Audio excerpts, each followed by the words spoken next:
Welcome back to another episode in the sleep, nutrition, and depression. Basic care routines. This one's on sleep and mood, understanding the connection, and why rest rhythms matter in depression.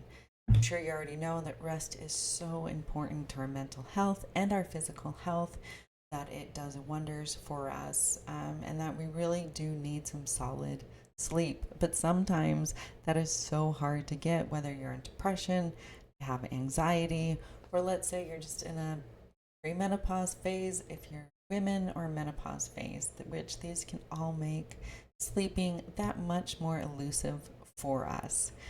So, the sleep struggle. When you're living with depression, sleep can feel all over the place. For some, it's too much, spending long hours in bed, but still feeling exhausted. For others, it's too little, tossing, turning, and waking up feeling drained. So, sleep isn't just rest for the body, it's a foundation for our moods, right? In this episode, we'll talk about why just depression disrupts sleep and how building gentle rhythms, not perfection, can hopefully help us in the end. So, where do we start from here? Again, for this one, it's all about awareness. So, how depression impacts sleep.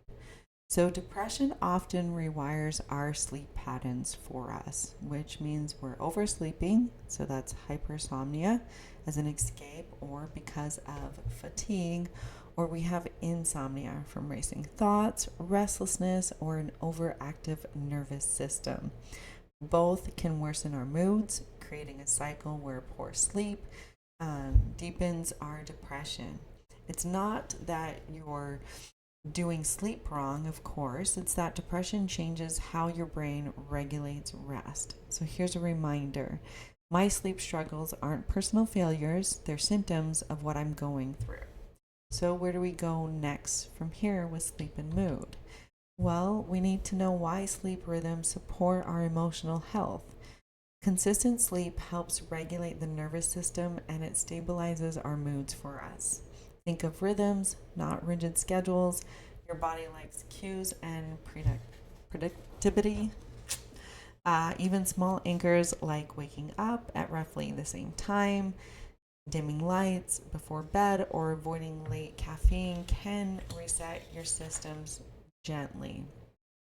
So, here is a reminder: better sleep doesn't mean perfect sleep, even small cues of safety and rest matter. And of course, like I said, as you know, I'm sure that notice you're sleep deprived, probably much more anxious at times.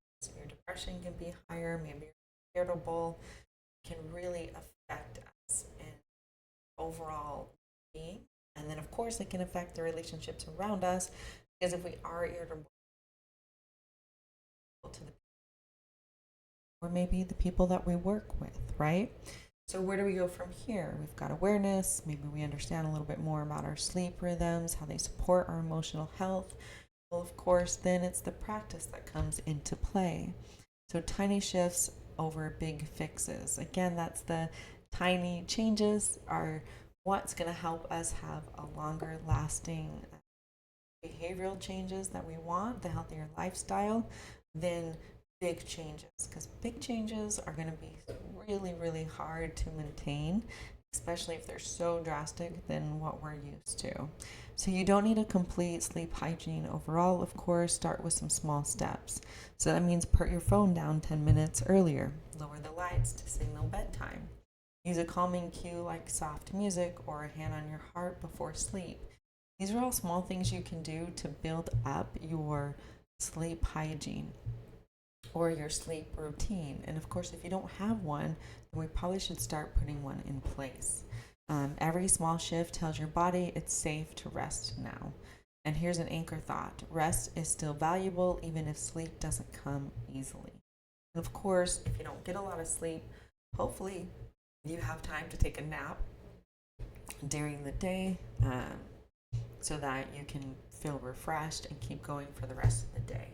So we're at the end now. We're going to recap and wrap up. So, looking ahead, sleep and depression have a complicated relationship, but you are not powerless.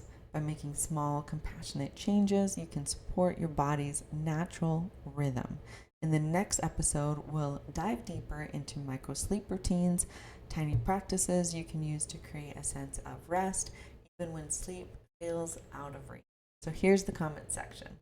Comment anything on this video, anything about your sleep, nutrition, and movement, and anything really in your life. Maybe you have another big emotion that you want to comment on, or another struggle that you're having, and maybe you just need some help, or you have advice for other people who have struggled with sleep and mood.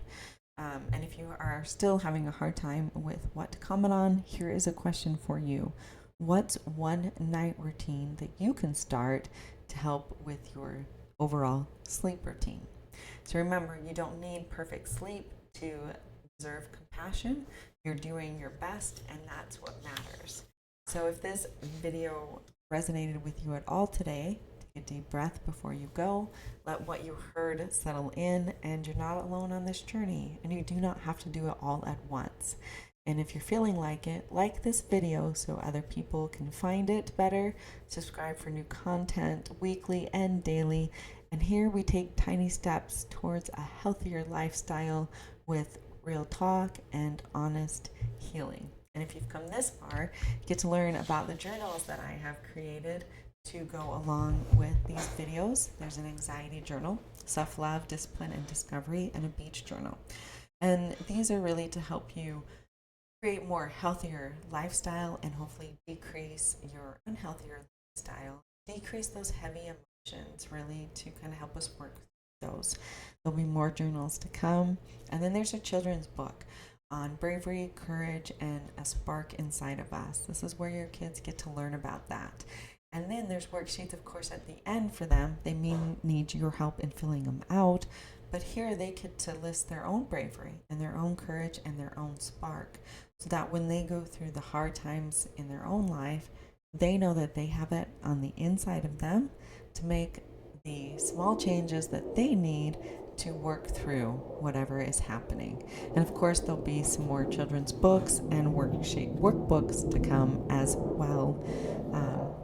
And I just want to thank you again for watching this video, and I hope you have a nice day.